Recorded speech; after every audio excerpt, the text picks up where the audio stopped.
ಜನವರಿ 22ನೇ ತಾರೀಕು ಕರ್ನಾಟಕದಲ್ಲಿ ಸಾರ್ವತ್ರಿಕ ರಜೆ ಕೊಡಬೇಕು ರಾಮಮಂದಿರದ ಉದ್ಘಾಟನೆ ಹಿನ್ನೆಲೆಯಲ್ಲಿ ಅಂತ ಬಿಜೆಪಿ ಶಾಸಕ ಯಶ್ಪಾಲ್ ಸುವರ್ಣ ಆಗ್ರಹ ಕಾಗದ ಬರ್ಕೊಂಡಿದ್ದಾರೆ ಸಿಎಂಗೆ.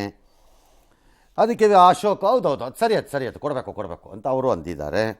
ಅದಕ್ಕೆ ಸಿಎಮ್ಮು ರಜೆ ಬಗ್ಗೆ ನಂಗೆ ಗೊತ್ತಿಲ್ಲ, ಕಾರ್ಯಕ್ರಮ ಮಾಡ್ತಿರೋದು ಕೇಂದ್ರ ಸರ್ಕಾರ, ಕಾರ್ಯಕ್ರಮ ಮಾಡುತ್ತಿರುವುದು ಕೇಂದ್ರ ಸರ್ಕಾರವಲ್ಲ, ಅದು ಟ್ರಸ್ಟು.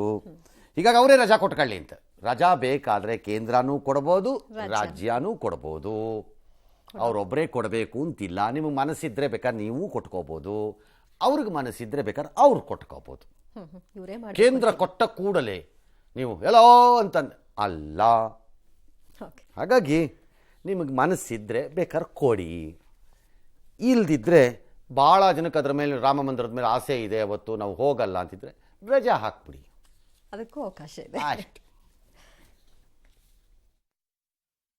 ಜನವರಿ 22ರಂದು ಸಾರ್ವತ್ರಿಕ ರಜೆ ಘೋಷಣೆ ಮಾಡುವ ಮೂಲಕ ನಾಡಿನ ಸಮಸ್ತರು ಕೂಡ ಆ ಒಂದು ಹಬ್ಬದ ವಾತಾವರಣದಲ್ಲಿ ಭಾಗಿಯಾಗಬೇಕು. ಸಿದ್ದರಾಮಯ್ಯನವರು ಆಸ್ ಎ ಮುಖ್ಯಮಂತ್ರಿಗಳಾಗಿ ನಾವು ಅವರಿಗೆ ಮನವಿ ಮಾಡಿದ್ವಿ. ಒಂದು ವೇಳೆ ಅವರು ರಜೆ ಕೊಡ್ತಾರಿಲ್ವಾ ಬೇರೆ ವಿಚಾರ.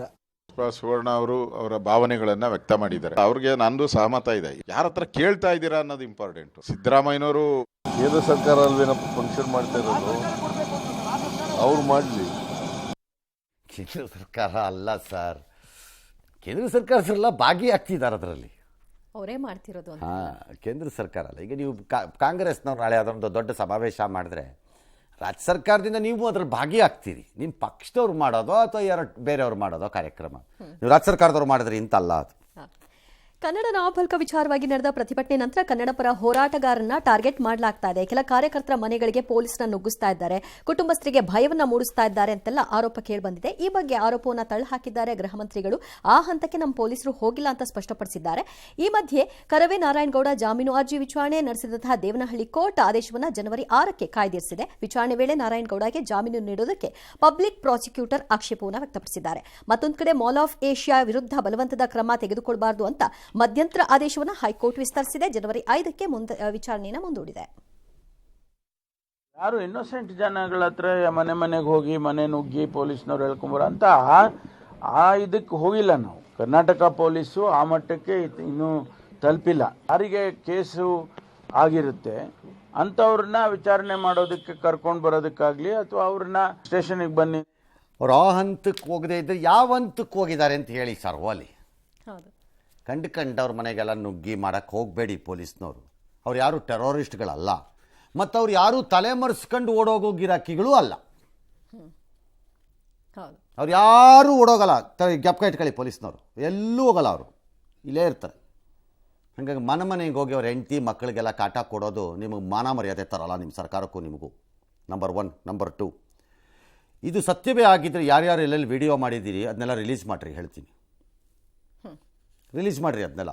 ನಂಬರ್ 3, 3ನೇ ಪಾಯಿಂಟ್, ಕನ್ನಡದ ವಿಚಾರ ಬಂದ ಕೂಡಲೇ ವಿಪರೀತವಾಗಿ ಸೂಕ್ಷ್ಮಮತಿಗಳಂತೆ ಅವ್ರ ಬೆನ್ನಿವರು ಇವ್ರ ಬೆನ್ನವರು ಕೆರ್ಕೊಂಡು ಓಡಾಡೋ ಭಾಳ ಜನ ಇದ್ದಾರೆ ಈ ರಾಜ್ಯದಲ್ಲಿ. ಒಂದಷ್ಟು ಜನ ಸಾಹಿತಿಗಳು ಇದ್ದಾರೆ, ಸಾಹಿತ್ಯ ಪರಿಷತ್ತು ಇದೆ. ಇದು ಸರಿ ಆಗಿದ್ದರೆ, ನಿಜ ಆಗಿದ್ದರೆ ನೀವೇ ನಿಮ್ಮ ನೇತೃತ್ವದಲ್ಲಿ ನೋಡೋಣ, ಅದಕ್ಕೆ ಏನು ಪ್ರತಿಭಟನೆ ಮಾಡಬೇಕು ತಯಾರಿ ಮಾಡಿ ನೋಡೋಣ. ಅದು ಆ ಪಾಯಿಂಟ್ ಅದಲ್ಲ.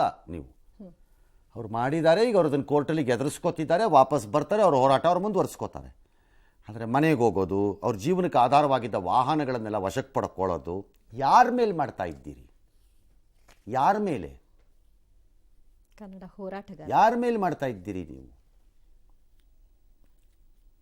ಅದನ್ನು ಬಿಟ್ಬಿಟ್ಟು ಇದನ್ನು ಮಾಡಿದ್ರೆ ನನ್ನ ಪ್ರಕಾರ ಇದು ರಿಲೇಟೆಡ್ ಇದ್ದರೆ ಇದನ್ನು ರಿಲೀಸ್ ಮಾಡಿ ನೋಡೋಣ. ಸಾಹಿತ್ಯ ಪರಿಷತ್ತು ದೊಡ್ಡ ದೊಡ್ಡ ಸಾಹಿತಿಗಳು ಕನ್ನಡದ ಬಗ್ಗೆ ವಿಪರೀತವಾದ ಅಭಿಮಾನ ಇಟ್ಕೊಂಡಿರೋರಲ್ಲ, ಅದೇನು ಮಾಡ್ತಾರೆ ನೋಡೋಣಪ್ಪ. ಕರೆಕ್ಟ್. ಕಾಂಗ್ರೆಸ್ ನೇತೃತ್ವ DK ಶಿವಕುಮಾರ್ ಅವ್ರ ಪ್ರಕರಣ ಮುಚ್ಚಾಕಕ್ಕೆ ಬಂದಿದೆಯಾ ಸಿದ್ದರಾಮಯ್ಯ? ಮುಚ್ಚಾಕಕ್ಕೆ ಬಂದಿಲ್ಲ ಅಂತಲ್ಲ, ಆದರೆ ಯಾಕೆ ಮಾಡಿಲ್ಲ ಅನ್ನೋ ಪ್ರಶ್ನೆ ನನಗಿನ್ನು. ಮುಚ್ಚಾಕಕ್ಕಾಗಲ್ಲ, ಅದು ಅವರೇ ಹೇಳ್ಕೊಂಡಿರೋದು. ಪೂರ್ವಾನುಮತಿಯನ್ನು ಹಿಂದಕ್ಕೆ ಪಡೆದ್ರು CBI. ಅವ್ರು ಇನ್ನೂ ಚಾಲೆಂಜ್ ಮಾಡಿಲ್ಲ. ಅವ್ರು ಯಾಕೆ ಮಾಡಿಲ್ಲ ನಮ್ಗೆ ಅದು ಗೊತ್ತಿಲ್ಲ. ಈಗ ನಾಳೆ ಹಂಗಾರೆ ಇನ್ಯಾರೊಬ್ರು CBI ಶಿವಕುಮಾರ್ ಅವ್ರ ಜೊತೆ ಮತ್ತೆ ಏನಾರು ಒಪ್ಪಂದ ಆಗೋಗಿದೆಯಾ ಅಂತ ಹೇಳೋಕ್ಕಾಗತ್ತಾ ನಾನು? ಇಲ್ವಲ್ಲ. ಅಥವಾ BJPಯವರು ಶಿವಕುಮಾರ್ ಅವ್ರ ಮಧ್ಯೆ ಏನೋ ಒಂದು ಒಳ ಒಪ್ಪಂದ ಆಗೋಗ್ಬಿಟ್ಟಿದೆ ಅಂತ ಹೇಳೋಕ್ಕಾಗತ್ತಾ? ಇಲ್ಲ. ಹಂಗೆ ಹೇಳೋಕ್ಕಾಗತ್ತೆ? ಹಾಗೆ ಇದುವೆ. ಆದರೆ ಇನ್ನೂ ಕೇಸ್ ಹೋಗಿಲ್ಲ ಲೋಕಾಯುಕ್ತಕ್ಕೆ. ಹಾಗಾಗಿ ಏನಾಗತ್ತೋ ಗೊತ್ತಿಲ್ಲ, ಯಾವುದೋ ಒಂದು ಆಗತ್ತೆ. ಎಸ್. ಕಾಂಗ್ರೆಸ್ ನೇತೃತ್ವದ INDIA ಕೂಟ ಮತ್ತೆ EVM ಮೇಲೆ ಅನುಮಾನವನ್ನು ವ್ಯಕ್ತಪಡಿಸಿದ್ದು, ಇದಕ್ಕೆ ಅನುಮಾನವನ್ನು ಬಗೆಹರಿಸಿಕೊಳ್ಳಿಕ್ಕೆ ಅವಕಾಶ ಮಾಡಿಕೊಡ್ಬೇಕು ಅಂತ ಕೇಂದ್ರ ಚುನಾವಣಾ ಆಯೋಗಕ್ಕೆ ಪತ್ರವನ್ನು ಬರೆದಿದ್ದಾರೆ. ಈ ಮಧ್ಯೆ ಕಾಂಗ್ರೆಸ್ ಮುಕ್ತ ಭಾರತಕ್ಕಾಗಿ ಪ್ರಧಾನಿ ಮೋದಿ ಮತ್ತು ಆಪ್ ನಾಯಕರು ಕನಸು ಕಾಣ್ತಾ ಇದ್ದಾರೆ. ಇದೊಂದು ಹಾಸ್ಯಾಸ್ಪದ ಅಂತ ಅನ್ಸುತ್ತೆ ಅಂತ ಪವನ್ ಖೇರಾ ಲೇವಡಿ ಮಾಡಿದ್ದಾರೆ. ಅದು ಬಿಡಿ ಅದೇನೋ ಆಪ್ ಅವರು BJP ಅವರು ಕಾಂಗ್ರೆಸ್ನವ್ರು ಬಾಯಿಗೆ ಬಂದಂಗೆ ಬೈಕತ್ತಿದ್ದಾರೆ. ಅದೇ ನಮ್ಮ ಪಂಜಾಬ್ ಚೀಫ್ ಮಿನಿಸ್ಟರ್ನ ಅಲ್ಲಿ ಯಾರೋ ಪಂಜಾಬ್ ಲೀಡರ್ ಕಾಂಗ್ರೆಸ್ನವ್ರು ಜೋಕರ್ ಅಂತೆಲ್ಲ ಬೈದಾಕ್ಬಿಟ್ಟಿದ್ದಾರೆ ಪಂಜಾಬ್ CM ಅನ್ನು. ಹಾಂ ಆಯಿತಾ. ಇನ್ನು ಇಲ್ಲಿ TMCನವರು ಕಾಂಗ್ರೆಸ್ನವ್ರನ್ನ ಕಾಂಗ್ರೆಸ್ಸು ಪಶ್ಚಿಮ ಬಂಗಾಳದಲ್ಲಿ BJPಯ ದಳ್ಳಾಳಿ ಅಂತ ಬೈದಾಕ್ಬಿಟ್ಟಿದ್ದಾರೆ. ದಲಾಲ್ ಅಂತ ಬೈದಾಕ್ಬಿಟ್ರಪ್ಪ. ಅದು ಯಾರೋ ಇವತ್ತೊಬ್ಬರು ಬೈತಾ ಇದ್ರು ಅವರು ಪಡಗವರು ಎಲ್ಲೆಲ್ಲ ಹೆಂಗೆ ಮಾಡ್ಕೊಳ್ಳಿ. ಬಟ್ ಈ VVPAT ಎಲ್ಲ EVMದು ಮಾತ್ರ ಹೇಳಲೇಬೇಕು. ಈಗ ಹಂಗಾರೆ ಯಾರೊಬ್ರು BJP ಅವ್ರನ್ನ ದೂರು ಕೊಡ್ರಿ ಎಲೆಕ್ಷನ್ ಕಮಿಷನ್ಗೆ. ಏನಂತ ಸರ್? ಮೊನ್ನೆ ಕಾಂಗ್ರೆಸ್ನವ್ರು 135 ಗೆದ್ದಿದ್ರಲ್ಲಿ ಅನುಮಾನ ಇದೆ ಅಂತ. ಆಮೇಲೆ ತೆಲಂಗಾಣದಲ್ಲಿ ಅದನ್ನು ಅಲ್ಲೂ ಕೊಡಬೇಕು.